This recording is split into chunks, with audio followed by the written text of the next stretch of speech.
Boa tarde, pessoal. Quem fala é o Wellington da AWS Cursos. Eu vou fazer esse aqui só para fazer um teste mesmo, se vocês vão entender, porque teve o pessoal que ficou com dúvidas sobre a questão do jornada do business inteligente sobre banco de dados. Eu vou explicar aqui na folha para ficar mais fácil para vocês entenderem. O que é um dado, né? Aqui eu vou fazer como se estivesse fazendo uma tabela do banco, né? No caso, quando você vai fazer uma tabela no banco, eu posso fazer uma tabela aqui, clientes, no banco de dados. Tabela clientes.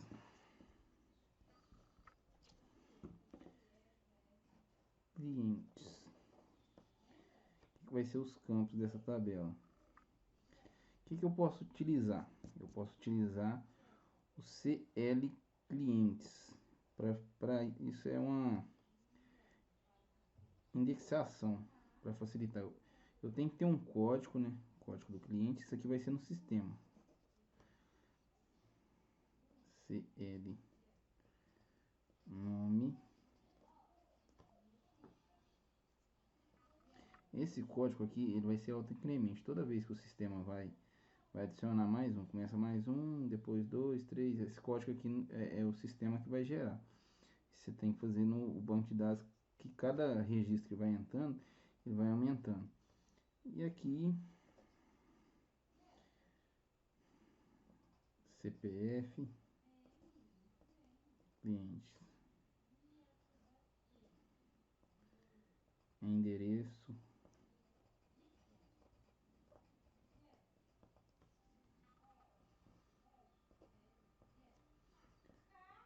telefone,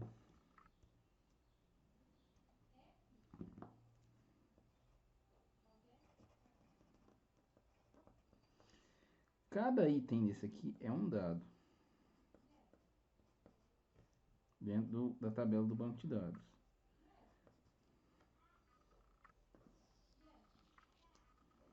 Eu não vou entrar muito a fundo aqui na questão de banco de dados, porque cada um aqui é uma nomenclatura.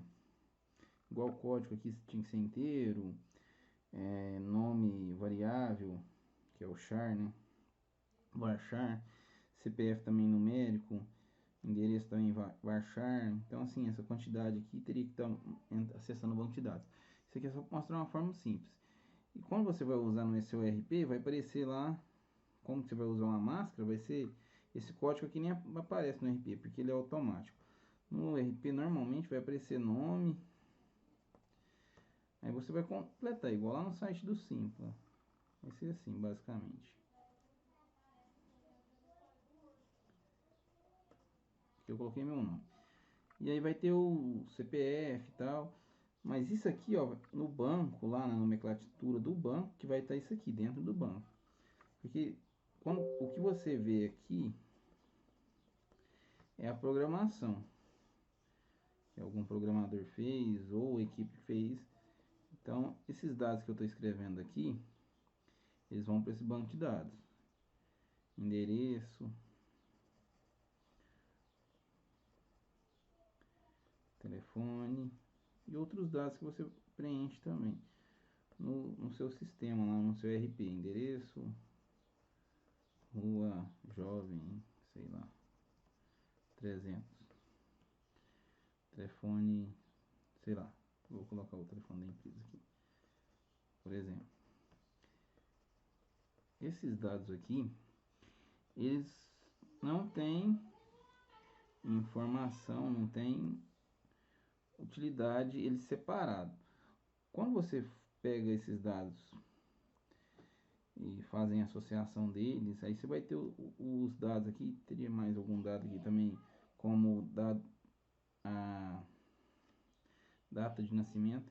Com isso você geraria, por exemplo, um conhecimento, uma informação. Você teria o e-mail também, você poderia fazer um promocional aqui, um e-mail dessa pessoa. Com isso você teria os dados como a idade. Ah, fulano tem 30 anos, o Wellington tem 30 anos. Com a data de nascimento você conseguiria fazer um marketing direcionado para essa pessoa, com cupom de desconto, por exemplo, utilizando o BI aqui em cima dessa base de dados, tirar conhecimento disso. Com isso também, o que esse cliente fez uma compra, por exemplo, isso aqui poderia ser um cadastro simples de um e-commerce. Aí teria a tabela compras, teria outros dados, ID da compra, ID ou código, pode ser. Aqui eu vou colocar C, né? C de compras. Seria o código compra. Esse código também é auto-incremente. Vai aumentando, o sistema vai passando, vai aumentando. Porque tem que ser um código único. E aí vai gerar também número de nota, essas coiseiras aqui. Itens. Itens.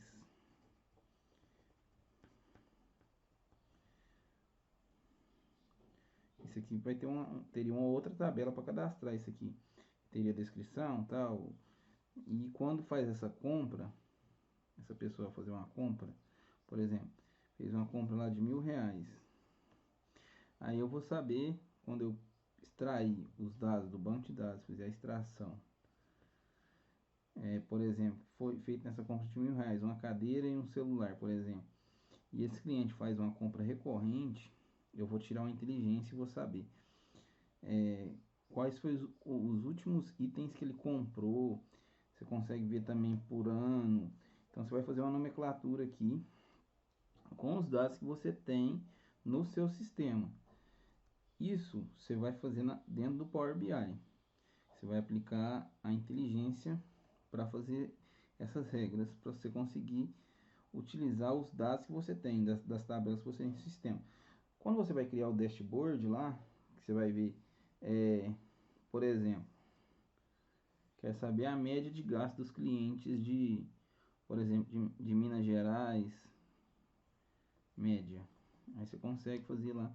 Aí você vai ter a média, por exemplo, o ticket médio de R$ 500. É isso que vai ser interessante. Porque tem muitas informações, você tem que mensurar o que é mais importante para você dentro da sua realidade, dentro do seu e-commerce ou dentro de uma clínica de dentista. Então, assim, o Power BI pode ser utilizado para vários cenários. Só que cada cenário tem que ser analisado com os critérios, tem que criar as métricas para aquele cenário. Pode utilizar também na área de agro. Então, aqui no caso aqui seria de um e-commerce. E aí a média dos clientes, o ticket médio, seria de R$ 500. Depois de você ter analisado toda a base de dados, aí você vai criar um dashboard de média. Aí você pode fazer também o gráfico de compra, se caiu, se não caiu. Então você tem que analisar bem o que você quer colocar no seu dashboard. Porque talvez você coloque informação que não tem utilidade, não vai gerar inteligência, porque na verdade o BI é para tomada de decisão. E aí o que você vai ter que, se você ver o gráfico aqui, está caindo as vendas, o que eu tenho que fazer? Eu tenho que analisar juntamente com a minha equipe de marketing e a equipe de venda para ver o que está acontecendo, rever os processos, rever como está sendo feito os processos de marketing, o processo de venda, se está faltando algum treinamento, por que teve perda de desempenho. Então isso é para você ver, analisar, você consegue gerenciar também as equipes de RH, as equipes de venda, equipe de logística. Então assim, você consegue gerenciar toda a estrutura da empresa. Mas na verdade, o BI é para ajudar a tomar decisão em cima dos dados. É gerar inteligência em cima dos dados para tomar uma decisão inteligente. Por isso que se usa o Power BI.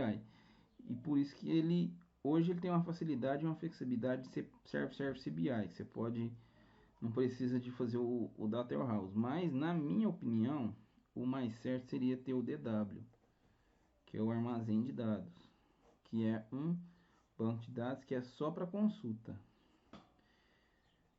Com a questão do Self-Service BI, você vai no banco de dados no seu banco de dados transacional, que é o mesmo que o seu sistema está utilizando. Eu vejo isso quando tem muitas pessoas utilizando o transacional e você vai fazer consulta no mesmo momento, pesa o banco de dados, pesa a sua rede, é, isso atrapalha também. O modelo antigo, que era acessar o DW, eu acredito que ainda seja a melhor forma ainda, mas por causa da questão de custos. Aí algumas empresas já utilizam direto o Surface BI. Tem vantagens e desvantagens. Eu vejo mais desvantagem do que vantagem. Mas no caso, o que se vê no mercado mais é falando sobre o Surface BI e fazer consultas e tirar relatórios e fazer relatórios dashboard em cima de Excel, não da parte de DW. O que se pode fazer para melhorar esse desempenho talvez você criar uma instância de banco de dados só para consulta, para reduzir custos e tal. É, esse seria o melhor caso. É, eu expliquei aqui um pouco básico aqui do banco de dados, mas tem muito mais coisas. Tem como você fazer isso também, o banco de dados, dentro de uma ferramenta. Aqui é só para simplificar mesmo o processo, se alguém fica mais fácil de entender, é só mesmo só para ajudar mesmo a simplificar o entendimento aqui das pessoas que não ficaram com dúvidas. Se tiver alguma dúvida, pessoal, entre em contato conosco. Tenha uma boa tarde.